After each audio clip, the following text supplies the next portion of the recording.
We've all been there. You're standing in a museum staring at a painting and all you can think is, I don't get it.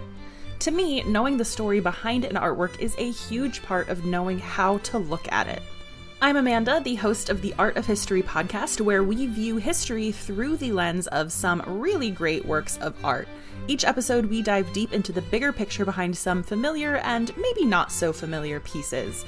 Check out Art of History now wherever you get your podcasts. This is part 2 of a 2-part series on John Wilkes Booth. If you haven't listened to part 1 yet, make sure to do so before you listen to this one. Asa and Augusta would make a terrible couple. It'd be like Daniel Boone shacking up with Queen Victoria.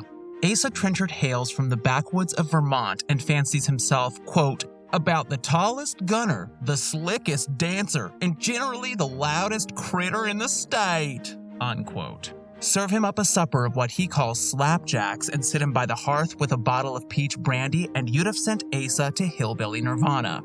Augusta, meanwhile, is a fine-spun Englishwoman more at home in a manor house than a log cabin. She meets Asa at the Trenchard estate in Hampshire, England, where the woodsman is visiting his old world relatives. Initially intrigued by this, quote, Apollo of the prairie, unquote, she bursts out laughing when she first catches sight of him in his folksy, paint-flecked hunting getup. Despite the young woman's obvious lack of interest, her mother, the single-mindedly mercenary Mrs. Mount Chessington, wants Augusta to marry the American. Who cares what he wears when he goes out hunting? Asa is rich. Except that he isn't. Mrs. Mount Chessington and her daughter only think he is. Asa is happy to disabuse them of this notion because, truth be told, he would rather wed a woodchuck than hoity-toity Augusta. He breaks it to them as only he can. You crave affection, you do, he tells Augusta. Now, I've no fortune, but I'm boiling over with affection, which I'm ready to pour out to all of you like applesauce over roast pork. Far from appetized, Augusta taps out. Her mother replies, I am aware, Mr. Trenchard, you are not used to the manners of good society, and that alone will excuse the impertinence of which you have been guilty. She leaves Asa to kvetch to himself. Don't know the manners of good society, huh? Well, I guess I know enough to turn you inside out, old gal. You sockadologizing old man-trap. The audience howled. That line always had the crowd in stitches, even if nobody knew what exactly sockadologizing meant.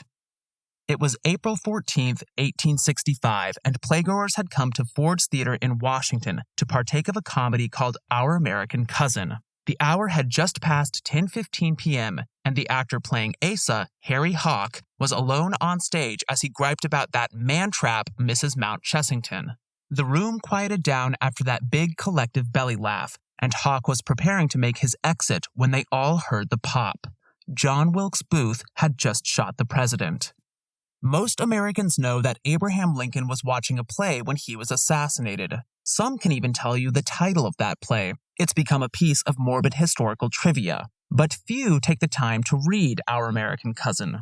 I can't entirely blame them. Written by Tom Taylor in 1858, the comedy reminds you that tastes have changed radically over the past 165 years. Our American Cousin deals gleefully in national stereotypes, introducing not only Asa Trenchard, but also Lord Dundreary, a lackwit caricature of English aristocracy. Surprisingly, perhaps, the play enjoyed instantaneous success on either side of the Atlantic. Yanks and Brits took just as much pleasure in laughing at themselves as they did at each other. Taylor was British and worked in London, by the way. Yet slogging through this comedy enriches our understanding of Lincoln's assassination, throwing the shock of it into relief. One minute, the audience were laughing their heads off at redneck hokum. The next, they became witness to the murder of their president. Comedy turned to tragedy in the time it took to squeeze a trigger. In the previous episode, we talked about the theatrical institution that was the Booth family. Peerless Shakespearean Junius Brutus Booth fathered 3 sons who followed his footsteps onto the stage, achieving renown. When John Wilkes, the youngest of these brothers, entered the profession, he hid his true parentage. As his acting improved, however, he became more comfortable identifying himself as his father's son. In 1864, 3 years into the American Civil War, Booth plotted the kidnapping of Abraham Lincoln, which fell to pieces, leading him to pursue more drastic measures. Today, we'll hear about how the actor committed his offense and tried to get away with it, how the country reacted to this unprecedented act of political violence, and how it forever altered what it meant to be a Booth. This is The Art of Crime, and I'm your host, Gavin Whitehead. Welcome to episode 9 of Assassins, A Family Affair, John Wilkes Booth, Part 2.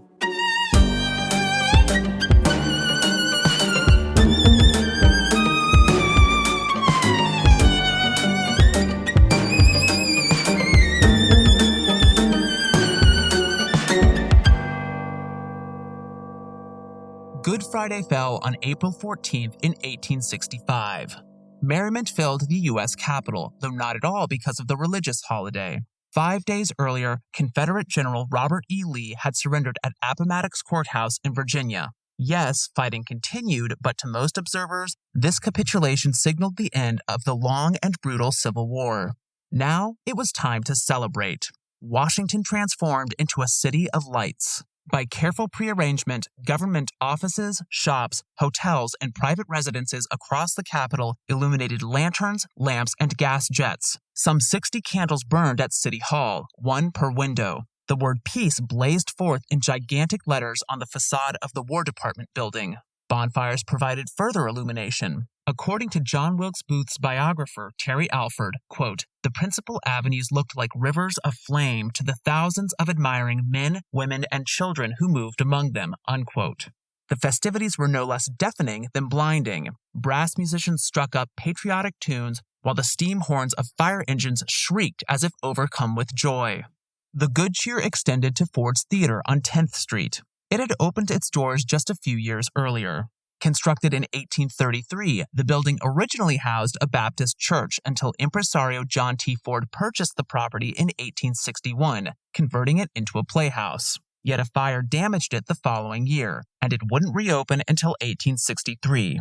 In 2 short years, Ford's emerged as one of the most prominent entertainment venues in Washington, holding its own against its main competitor, the National Theater. Unlike other playhouses in the U.S., Ford's attracted a high volume of military personnel. Soldiers and sailors flocked to the establishment from every barracks in the vicinity, eager for a respite from the rigors of warfare. Their dark blue uniforms announced their occupation and stood out amid a sea of top hats and crinolines. As advertised in newspapers, Ford's would play host to special guests that night. President Lincoln and his wife, Mary Todd, would attend the performance. Joining the Lincolns were Clara Harris, a friend of Mary Todd's, and her fiancé, Major Henry Rathbone. In his late 20s, Rathbone had red hair and a pair of punchy mutton chops. He had served as a paymaster for the Army and acquitted himself well in the line of duty. Union General Ulysses S. Grant was supposed to attend with them, but alas, he had canceled at the last minute. A great lover of drama, Lincoln had passed many evenings at Ford's as president. Whenever he attended, he took his seat in the State Box, which was built into the proscenium and overlooked the right side of the stage from the audience's perspective. In truth, the State Box consisted of 2 boxes, numbered 7 and 8, divided by a wooden partition on most nights. When Lincoln favored Ford's with his presence, however, management had the divider removed and special furniture brought into the space. The president preferred a walnut rocking chair, fitted out with splendid damask upholstery. Stagehands positioned a matching sofa against a back wall, and a large armchair rounded out the furnishings. The guests of honor arrived after the show had already begun. When the party came into view on the second floor of the auditorium, the crowd went wild, as did the performers, showing their love for the commander-in-chief and celebrating an imminent end to the war. Lincoln nodded and smiled in acknowledgement and walked with his wife and friends to the State Box. There he settled down in his customary rocker, bundled up in his overcoat and mostly screened from the audience by a flag. Mary Todd took a seat to his right, while Harris and Rathbone seated themselves 7 or 8 feet away. As much as Lincoln may have wanted to enjoy himself, the work of a president seldom stops. Twice during the performance, couriers tiptoed into the box to deliver Lincoln messages. He thanked them each time, leaned back in his rocker, and rested his head against one hand, gazing downward at the action while his mind wandered elsewhere.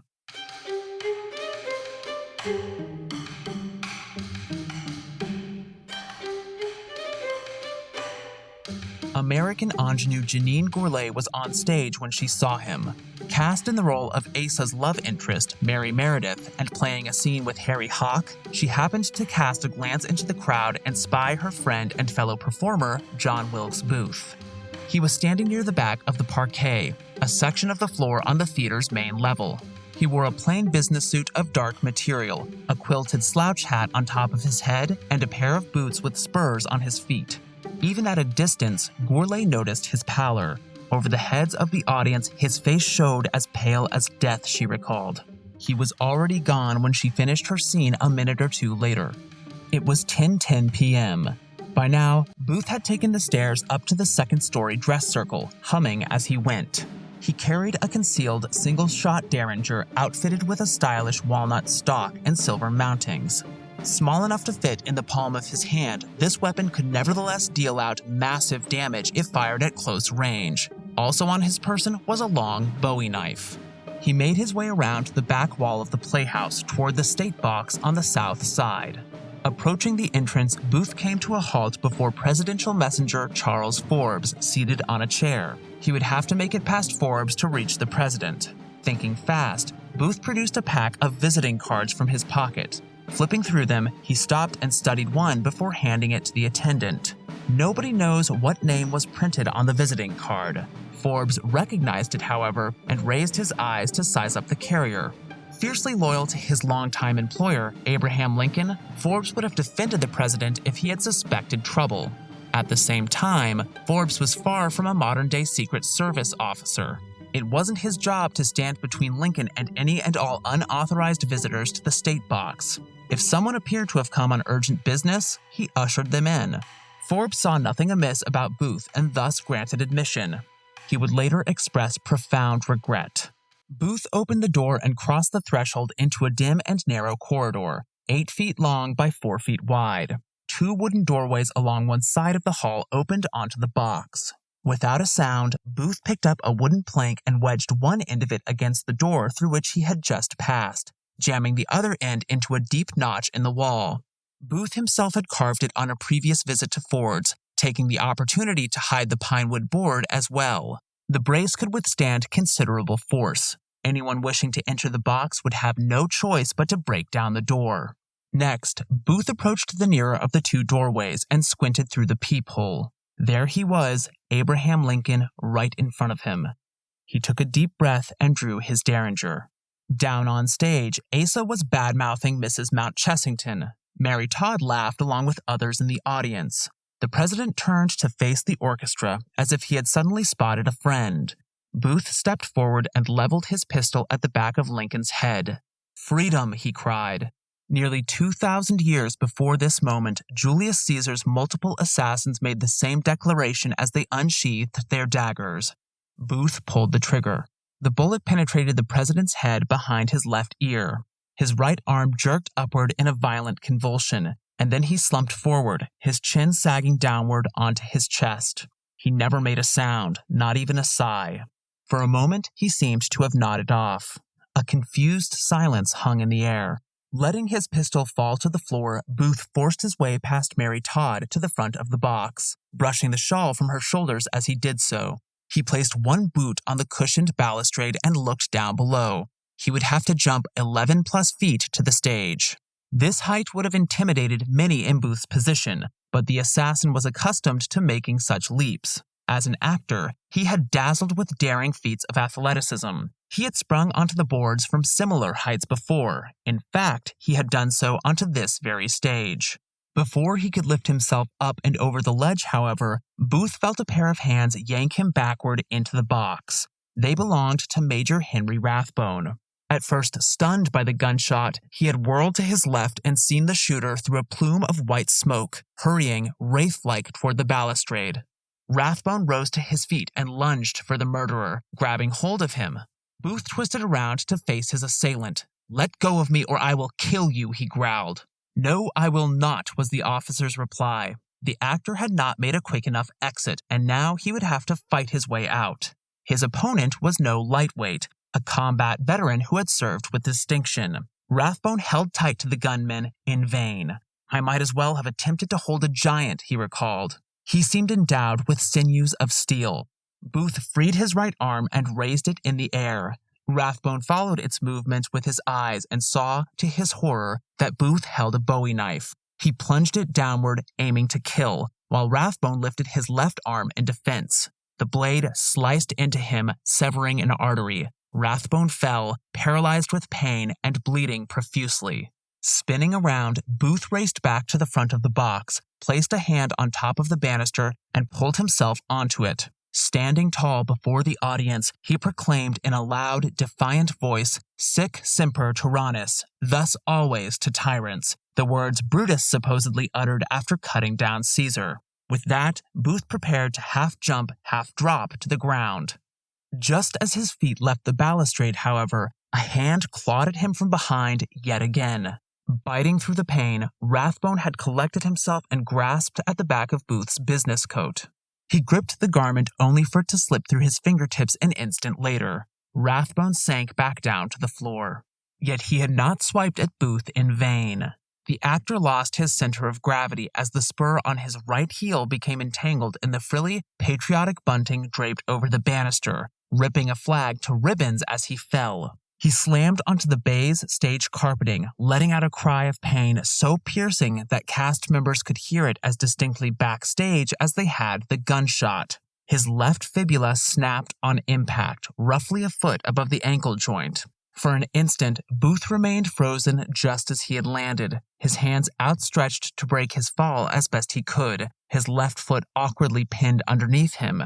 Searing pain shot through his body. Nausea came over him, he later told a friend, and he felt for a moment as if he would vomit. Pulling himself together, he rose to his feet and found that he could stand despite his injury. Unlike the tibia, according to Alford, the fibula bears little weight. If Booth had broken his tibia, he would not have been able to support himself and probably would not have made it out of Ford's Theater. Summoning all his determination, Booth hobbled as fast as his legs could carry him toward the wings. Within a minute or two, he had exited the playhouse by way of a stage door, jostling past actors and other crew members. The passage led to a back alley, where he had tied up his horse. As he mounted the mare, the back door flew open. Audience member Joseph B. Stewart had given chase. He saw Booth's horse circle hard to the left and hoped beyond hope that the fugitive would lose control of the beast. Booth had ridden since boyhood, however, and knew what he was doing in a saddle. Manipulating the reins, he dug his spurs deep into the sides of the animal, inducing her to shoot forward, her hooves kicking dirt into Stewart's face. In a matter of seconds, the horse and her rider had vanished into the night.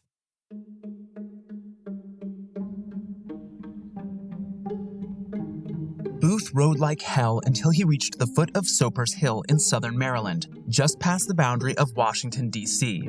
5 or 10 minutes passed before he heard the steady gallop of a horse headed his way. Astride of the roan sat 23-year-old physician's assistant David Harold, a supporter of the Confederacy and one of several stooges still at Booth's side. "Dave," the actor called, "Dave, I've done it! I've killed the tyrant!" The two switched horses and hit the road. In the ensuing days, Booth would tell several helpers that he was fleeing to Mexico. Before he could make it as far south as Virginia, however, he needed a doctor, and he knew one in the area.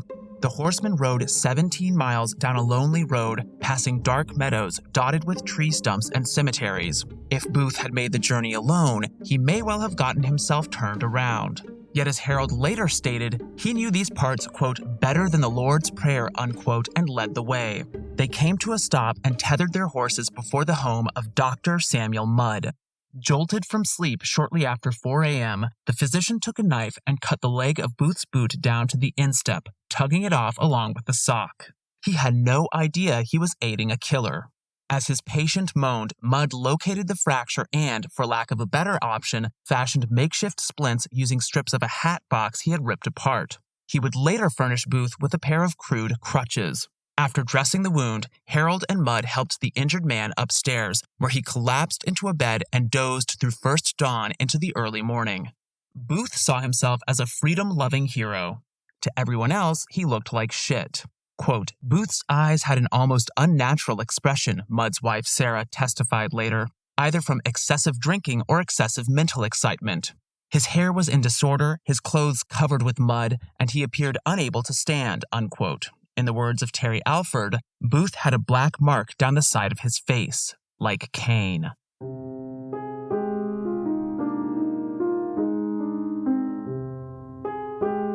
While Booth was receiving medical attention, Lincoln lay in a bed, comatose. After the assassin made his escape, the auditorium descended into out-and-out chaos. Amid the tumult, however, 3 separate physicians managed to attend Lincoln in the state box and swiftly pronounced his injury fatal. Not wishing the president to die in a theater, a vulgar place of entertainment, a group of men carried him across the street and then to his deathbed inside the Peterson boarding house. He passed into eternity approximately 8 hours later at 7:22 a.m., April 15, 1865, surrounded by mourners, including Mary Todd. Meanwhile, terror seized the Capitol as news of a broader conspiracy spread. Not only had Booth assassinated the president, but he had directed the murders of an additional 2 politicians. While the actor was infiltrating the state box at Ford's, one of his co-conspirators, 21-year-old Alabama boy and Confederate veteran Lewis Powell, was invading the home of William Henry Seward, Secretary of State and Lincoln's valued advisor, then convalescing from a nasty carriage accident. After climbing up to the 2nd story and forcing his way into the cabinet member's bedroom, Powell stabbed Seward in the face and neck before taking flight. Seward survived despite serious injuries. As became evident in the following days, Booth had also tasked the Prussian-born repairman and Confederate sympathizer George Atzerodt with murdering Vice President Andrew Johnson. Atzerodt quailed at the 11th hour, however, making no attempt on his target's life. Booth had conceived the plot hoping to bring the federal government to its knees, leaving it vulnerable to a Southern insurrection. Fortunately, however, Johnson was sworn in as Lincoln's successor and assured the continuity of government. Grief mingled with rage as the country became aware of the assassination. Though a small minority of extremist voices praised the bloody deed, Northern and Southern commentators alike roundly condemned it. In his book, Fortune's Fool, Terry Alford conveys the intensity of public outrage with a litany of epithets directed at Booth by those who knew him. Butcher, wretch, sanguinary fiend, dastard murderer. The American people wanted his blood, and a manhunt commenced. While police made quick work of rounding up Booth's accomplices, including Atzerodt, Powell, and several we mentioned in the previous episode, the runaway murderer remained at large. Booth had dodged punishment for the time being, yet his mother and siblings would suffer greatly for his sins. Prior to the events of April 14th, the name of Booth belonged to America's most famous theatrical dynasty. Then, in a flash, it belonged to America's most infamous criminal. He annihilated the family reputation overnight. The crime spelled personal and professional disaster for Edwin Booth, the assassin's older brother. As we heard about last episode, Edwin opposed slavery and supported the North from the start of the Civil War. 5 months prior to the assassination, he helmed a production of Julius Caesar starring himself and his 2 brothers at the Winter Garden Theater on Broadway. Edwin was staying with a friend in Boston when he received word of the Ford's Theater tragedy. A servant wept openly as she handed him a newspaper identifying John as the president's killer. At first, he refused to believe what he read, and friends assured him that journalists had made a mistake. Yet as the hunt for Lincoln's murderer persisted and his brother never materialized, Edwin accepted the soul-shattering truth. If John didn't do it, where is John? He once demanded. Strangers sent death threats, convinced that he had somehow aided his brother. His fiancée left him, no longer wishing to marry into the family. Finally, he announced his retirement from acting, too ashamed to face the theater-going public. In the words of Edwin Booth's biographer, William Winter, quote, "For a time, his hard-earned reputation, the honor of his name, and the state and repute of his family seemed destroyed. Life in the present was a blank, and beyond the present, a waste of misery stretched into the future," unquote. Nor did he envision a future for John. Amid his despair, Edwin wrote to his sister Asia Booth Clark with a word of advice. "Think no more of him as your brother. He is dead to us now, as he soon must be to all the world." John Wilkes Booth would indeed be dead within 2 weeks of the assassination. We'll hear about the events leading up to his death after a quick break. Was the Sphinx 10,000 years old? Were there serial killers in ancient Greece and Rome? What were the lives of transgender, intersex, and non-binary people like in the ancient world? We're Jen. And Jenny. From Ancient History Fangirl. We tell you true stories and tall tales of the ancient world. Sometimes we do it tipsy. Sometimes we have amazing guests on our show. Historians like Barry Strauss, podcasters like Liv Albert, Mike Duncan, and authors like Joanne Harris and Ben Aronovich.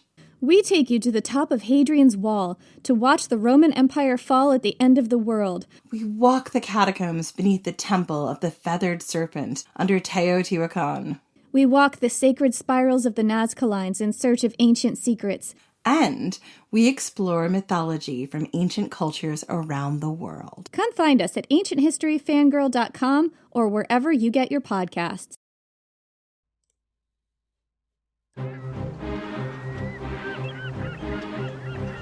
Hello, this is Matt from the Explorers Podcast. I want to invite you to join me on the voyages and journeys of the most famous explorers in the history of the world. At the Explorers Podcast, we plunge into jungles and deserts, across mighty oceans and frigid ice caps, over and to the top of great mountains, and even into outer space. These are the thrilling and captivating stories of Magellan, Shackleton, Lewis and Clark, and so many other famous and not so famous adventurers from throughout history. So come give us a listen. We'd love to have you. Go to explorerspodcast.com or just look us up on your podcast app. That's the Explorers Podcast.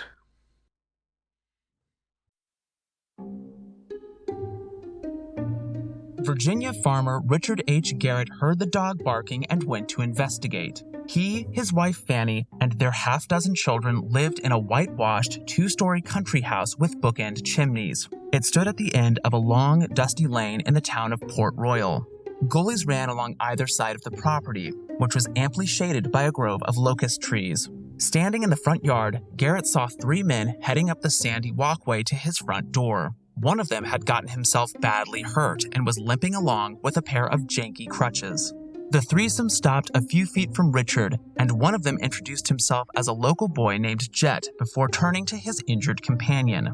Jet explained that he had served in the Confederate Army and answered to the name of Boyd. A recent battle near Petersburg, Virginia, had temporarily crippled him. Would Richard be so kind as to put him up for a day or two while he recovered? The farmer assented without hesitation. He did so not only out of a sense of good old down-home Southern hospitality, but also because he had espoused the rebel cause during the war. Indeed, his two beloved sons, Will and Jack, had taken up arms for the Confederate States, and the Garretts had been blessed with their safe return. By now you will have guessed what Farmer Garrett would learn later. Boyd wasn't a soldier, and his name wasn't Boyd. Boyd was actor John Wilkes Booth just playing another character. He may not have seen military combat over the past week and a half, but life on the lam had not treated him kindly. It was April 24th, 1865, 10 days after the assassination, and among other hardships, he had spent several of the intervening nights camped out in a thicket, cold and hungry, with his fellow fugitive David Harold. A couple days before now, the pair had crossed the Potomac River into Virginia, at one point believing themselves to be under fire by a gunship. They had made it thus far thanks to the assistance of both ready allies and reluctant strangers. That morning, Booth and Harold had parted ways with the understanding that they would soon reunite. Harold was currently bouncing around in town, making the most of his furlough, while Booth secured shelter for the next few nights. Booth could not have hoped for a more agreeable way station. That afternoon, he napped in a cushioned armchair on the porch, smoking tobacco after he awoke. Then he palled around with the three Garrett daughters in the yard until the dinner bell sounded. The aroma of fresh baking filled the dining room, and Booth sat down to the most bountiful meal he had eaten in days, chatting merrily with his hosts. After hiding out in a coppice for the better part of a week and constantly looking over his shoulder, the outlaw must have felt like he had passed through a gateway into paradise. And then the conversation turned to the topic of Lincoln's assassination. Jack had run errands in town that afternoon and come home with a newspaper confirming the president's death about a week earlier. Police were offering a reward for the killer's capture, Jack related. What reward? Booth asked, playing it cool. $140,000, Jack answered. Booth about choked on his biscuits and gravy. Most would have considered this figure astronomical, but it struck Booth as insufficiently galactic. I would sooner suppose $500,000, he opined, as if just throwing it out there. I wish he would come this way, Bill chimed in. I'd like to get that amount. Booth stared across the table, scarcely able to believe his ears. This from a soldier who had fought for the South, who still wore Confederate gray around the house. I hadn't taken you for that bloodthirsty kind of man, the impostor declared. Keeping the discussion as friendly as he could, he followed up with a smile. Would you do such a thing? Indeed I would, was Will's reply. Times were hard. Not as hard as hearts, the assassin shot back. Richard butted in and shushed his son, trying his best to keep the peace. They finished their supper without further issue. Nevertheless, the Garretts noticed a change in their guest's mood. He grew forlorn after dinner and muttered ominous pronouncements to himself. The ship's gone down, down, down, never to rise again, he whispered, apparently unaware that others could hear. Down, down, down. He must have meant the proverbial ship of state. It had filled Booth with melancholy to hear a Southerner say that he would happily turn him in. This remark about the sunken ship of state, and others like it, have led commentators to suspect that Booth doubted the efficacy of his crime. Assassinating the president, he may have feared, would not see his country through the troubled waters it had navigated of late. The Garretts were growing suspicious of this ragtag wayfarer, and they only became more so the second day of his stay. That afternoon, Jack and Booth were sitting on the porch, the self-styled soldier in his shirt sleeves. There goes some of your party now, Jack observed, indicating a line of riders trotting toward the house, maybe 3/4 of a mile distant. To the lad's surprise, Booth tensed up. He plainly was not expecting any such party. Will you please go and get my pistols? Booth asked. When the farmer hesitated, the actor blurted out, You go and get my pistols. Nonplussed, Jack hurried upstairs and fetched Booth's weapons belt from his bedroom. Stepping back out onto the porch, he handed them over. Why are you so nervous? He asked in a steady voice. I feel safer when I'm armed, came the reply. Much to Booth's relief, his anxieties proved unfounded. The travelers were dropping off David Harold after his 24-hour taste of freedom. He had enjoyed himself, but he still looked haggard after a week and a half of life on the run. He came trudging down the road like a footsore hobo, a Spencer carbine thrown over one shoulder and hanging from a homespun cotton strap. Booth's face brightened with his arrival. Again lying to his benefactors, he introduced the newcomer as his cousin. Can I stay here? Harold asked. Jack eyed Harold and didn't like what he saw. He had served on no fewer than 21 battlefields over the course of the war. He could smell danger from a mile away, and these two reeked of it. After a pause, Jack made a non-answer. He would have to speak with his father about this. After nightfall, the Garretts and their guests gathered around the dinner table, the family less talkative than the previous evening. Whatever he was up to, they seemed to think, this paranoid Boyd had overstayed his welcome. After all of them had cleaned their plates, Jack took Booth and Harold aside and made his misgivings known. I don't want you to stay in the house. Well, what's in the barn then? Harold piped up. We'll sleep in there. Jack permitted it. He showed them outside to the tall, cubic structure behind the Garrett residence, referred to by the family as the tobacco house. The wicker door creaked on its hinges when Jack swung it open and led them inside. Hay and corn fodder for the Garrett's livestock covered one half of the barn's planked floor, while a wheat thrashing machine, scythes, hoes, plows, and additional tools filled the other half. A chill hung in the air, and a bat flew over Booth's head as they stepped inside. Last night, Booth had slept in a warm bed. This guano-strewn shack was a serious downgrade. He bundled straw and corn husks together to form a pallet and said goodnight to Jack before he left. Unbeknownst to Harold and Booth, Jack and Will hid outside the barn and listened to the fugitives whisper to each other. After falling silent, Harold drifted off in no time at all, but Booth tossed and turned for several hours, uncomfortable on his itchy bedstead of corn husks.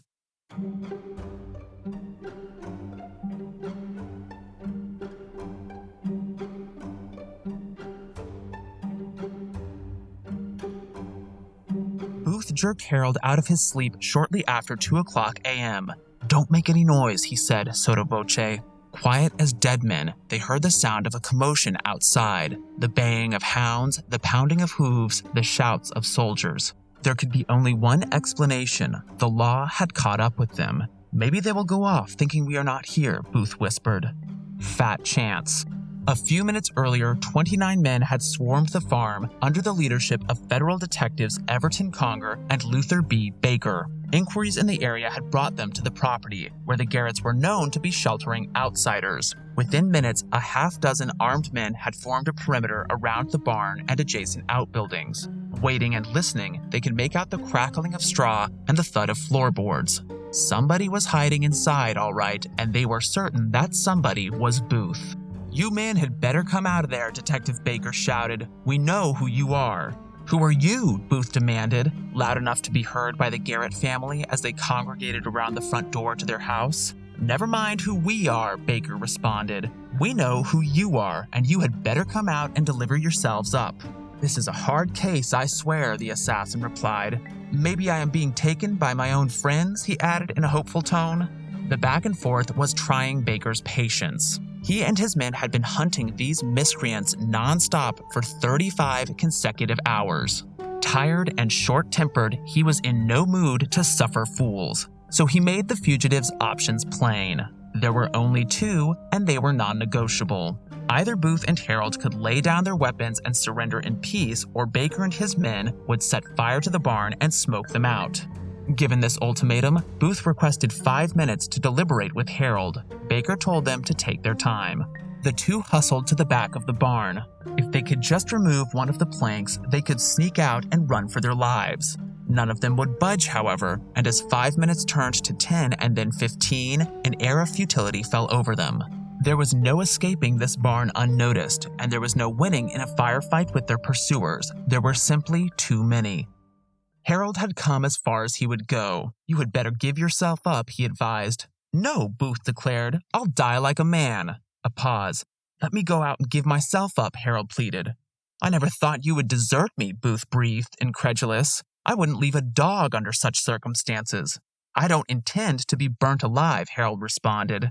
He put down his firearm. "Certainly," Booth spat. "Get away from me. You are a damned coward and mean to leave me in my distress. I don't want you to stay." Glaring at Harold, he called out to Baker. "There is a man in here who wants to surrender very bad." Much as Booth detested his sidekick for abandoning him, he made an honest effort to save his life. "I declare before my maker that this man is innocent of any crime whatever." The barn door opened, and Harold stuck his head out. A pair of hands seized him by the wrists and dragged him outside, passing him to a senior officer to be frisked. Booth was alone. He knew how this would end, but that didn't mean he would go down without a fight. With 2 Colt revolvers and 1 Spencer carbine, he still had 20 rounds of ammunition. "Well, my brave boys, prepare a stretcher for me," he shouted. "Make quick work of it. Shoot me through the heart."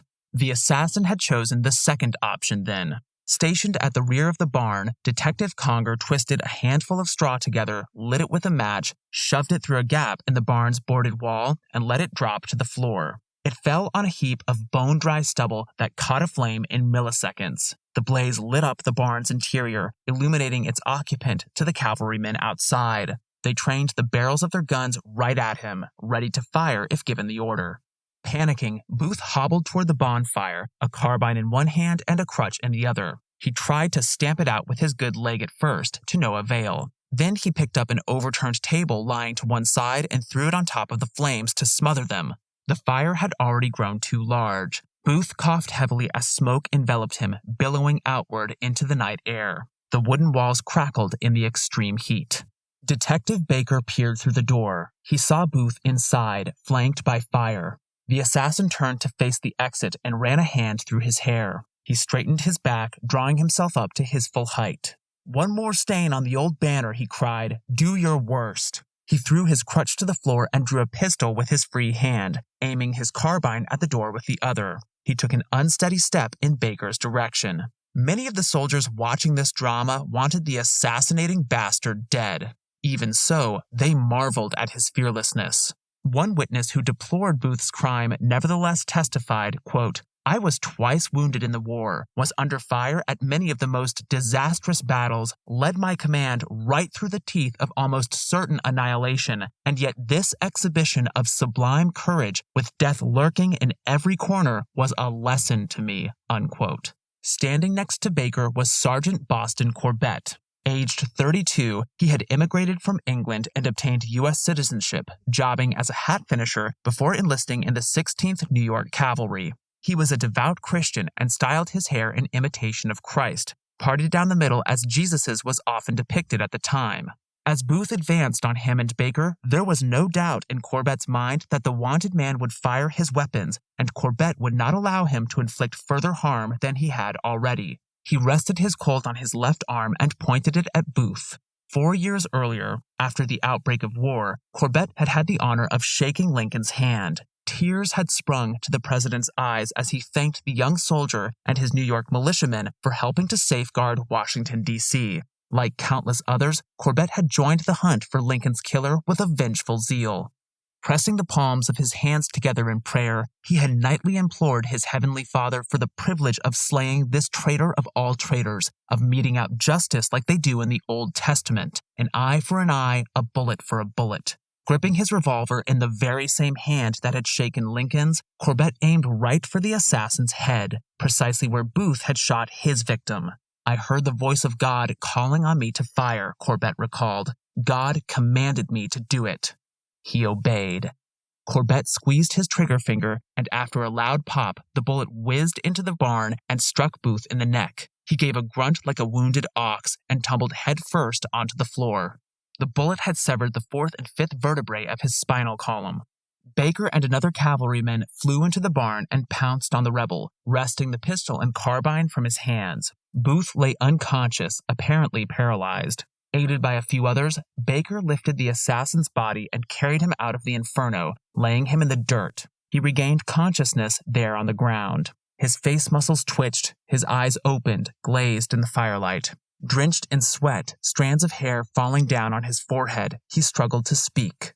"Tell mother," he gasped before sinking into a swoon. He came to a moment later. A member of the squadron bent over Booth and pressed an ear to his lips. The assassin whispered a dying request. "Tell my mother I'd die for my country." Booth was prepared to leave this world for the next, but he wasn't dead yet, and he wouldn't be for hours. Corbet shot him at approximately 3:15 in the morning, and he clung to life as the first rays of dawn crept over the horizon and then as the sun rose. By that time, the cavalryman had deposited him on the garret's porch. There he lay, his eyelids slitted and his lips a moribund blue, silent apart from the occasional utterance and clenching his teeth in indescribable agony. A physician arrived at about 6 o'clock. Shortly after inspecting the wound, he pronounced it fatal and predicted that Booth would die within the hour. His prognosis proved true. Just after 7, a shiver passed through the prostrate murderer as he made a choking sound. Then, oblivion. One of the soldiers later declared that he had never seen a man, quote, "suffer more or die harder," unquote. Booth was no more, but his Confederates were still alive. After the assassination, the authorities rounded them up and held them to account. Several met their maker. David Harold, Lewis Powell, George Atzerodt, and another co-conspirator, Mary Surratt, were tried before a military tribunal and sentenced to death. They ascended the gallows at Fort McNair in Washington on July 7, 1865. Others who aided and abetted the assassin faced less severe punishments. Dr. Samuel Mudd served time for providing medical care to the fugitive, as did Samuel Arnold and Michael O'Loughlin for their part in the aborted mission to abduct Lincoln.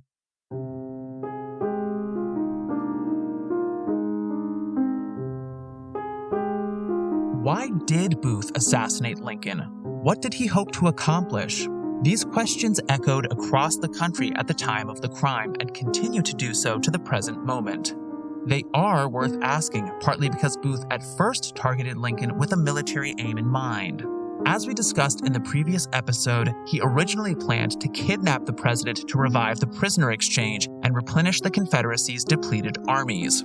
By the time of the shooting at Ford's Theater, however, not only had the government reinstated that policy, but the Civil War had ended for all intents and purposes. In the days leading up to and following the assassination, Booth told others that he hoped his bloodshed would touch off a Southern insurrection.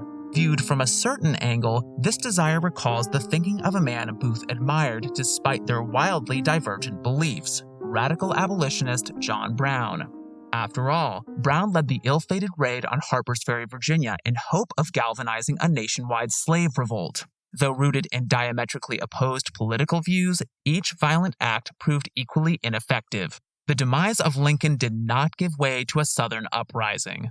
If anything, it undermined the Southern cause. Carl Schutz, a major in the Union Army, neatly encapsulated this sentiment. Quote, "This crime could not possibly be of the least benefit to the Southern people in their desperate straits, but would only serve to inflame the feelings of their victorious adversaries against them." Unquote. Purposeless, then, with regard to the war effort, Booth's transgression appeared to spring from bloody-minded fanaticism and, worse still, a cheap desire to enter the history books. "I must have fame," Booth cried in the salad days of his stage career. A few weeks before he took his Derringer into Ford's, he remarked to a friend that he would do, quote, "something which the world would remember for all time," unquote. The world will not forget what he did anytime soon, and if past experience is any indication, it will not remember it fondly. The opposite, of course, can be said of his victim. In the immediate aftermath of the assassination, commentators predicted that it would only elevate the president's reputation. According to one, quote, "Mr. Lincoln could not have surrendered his life on terms more advantageous to his country or to his own fame. The manner of his death has transfigured him in the eyes of all mankind," unquote.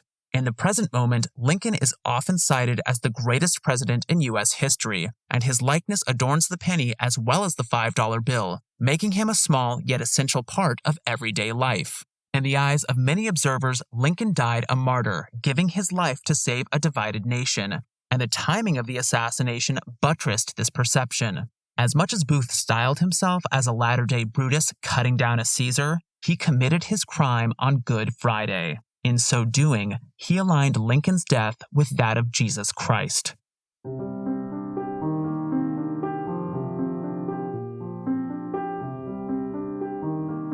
To a certain extent, the Booth family name bounced back in the wake of the assassination. After 8 months of retirement from acting, Edwin overcame the disgrace of his brother, returned to the craft, and achieved new heights of theatrical celebrity. On January 3, 1866, he played Hamlet at the Winter Garden Theater, greeted by cheers when he made his first entrance. By the end of the show, the stage lay strewn with bouquets of flowers. According to biographer William Winter, quote, "Affectionate goodwill beamed in every face and gave assurance, good and strong, that the generous public had no intention of casting upon an innocent man the burden and blight of a brother's guilt," unquote. Edwin's return heralded a series of triumphs at the Winter Garden, in what one theater historian describes as, quote, "the most lavishly staged performances which had yet been seen in America," unquote. This winning streak came to a fiery conclusion on March 23, 1867, when the Winter Garden Theater went up in flames, incinerating Edwin's costumes and scenery, as well as his library and a theatrical portrait gallery. Resilient as ever, he arose from the ashes phoenix-like, opening the magnificent Booth Theater at the corner of 23rd Street and 6th Avenue on February 3, 1869. Though plagued by domestic and financial misfortunes, Booth reached his zenith as a performer during this period, with the 1869-74 season standing as a high point in 19th century playmaking. For half a decade, then, the name of Booth lit up the marquee of the nation's most stupendous playhouse. After Edwin's death in 1893, Winthrop Ames opened a new Booth Theater named for the actor on Broadway in 1913. In Edwin's lifetime, however, his surname could never recover its former glory, stained as it was with the blood of a president. According to John's biographer, Michael W. Kaufman, plenty of theatergoers only knew Edwin as the assassin's brother. In this regard, John's specter hovered over every performance that Edwin gave, but it became most chillingly present when he acted Julius Caesar. Throughout the remainder of his career, Edwin appeared by turns as Brutus, Cassius, and Mark Antony. His family history gave each performance of the assassination play a sharp and no less personal edge. In life, John Wilkes Booth had had a tortured relationship with his name. The self-assertive teenager who inked his initials on his left hand became the young man who performed under a pseudonym for fear of failure. He wanted by turns to be a part of and apart from his family. There's something of this duality reflected in the killer's final resting place. John's remains were buried in the Booth family lot at the Greenmount Cemetery in Baltimore, Maryland, beneath the southern face of an obelisk inscribed with the occupants' names. After John's funeral, Edwin oversaw the beautification of the lot. He had rose bushes planted at the head and foot of his brother's gravesite, and a 1-foot wooden cross was erected. Yet Edwin drew a line when it came to such improvements. When he directed a mason to build headstones for the family tombs, the tradesman asked if he wanted one for John. A shadow passed over the actor's face as he considered what it would mean to mark his brother's grave. Under normal circumstances, a tombstone bears a name, and that name represents the life of the departed. Such a memorial enjoins the living to remember that life, insists that that life deserves remembrance. After a pause, Edwin offered simple instructions. Let it remain as is. Place no mark there. Next episode, we look back at the crimes we talked about this season and consider what we've learned about the nature of assassination, especially when artists are part of the equation. You've been listening to The Art of Crime, created, written, and narrated by yours truly, Gavin Whitehead. Liam Bellman Sharp edited sound and composed the score. Last but not least, 1,000 thanks to research and production assistant Ken Symphonies. The Art of Crime is part of the Airwave Media Network. To find out more about their excellent programming, visit www.airwavemedia.com.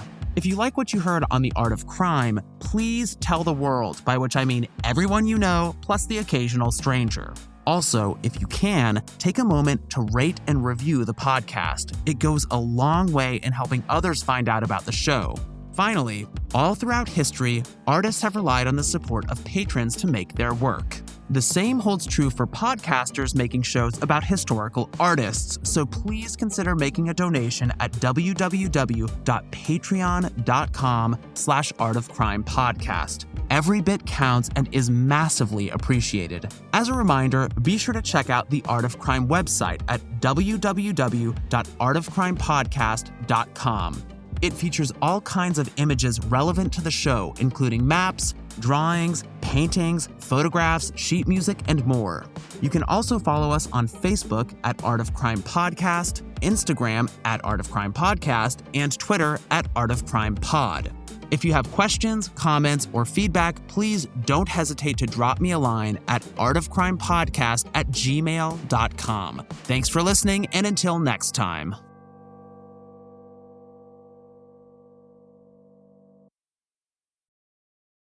What do you get when you take two childhood friends with a passion for unexplored history and a whole lot of booze? You get us, Queen's Podcast. And here at Queen's, we are spilling the tea on all kinds of women from history. From New Orleans voodoo queen, Marie Laveau, to Marie Antoinette, and everything in between.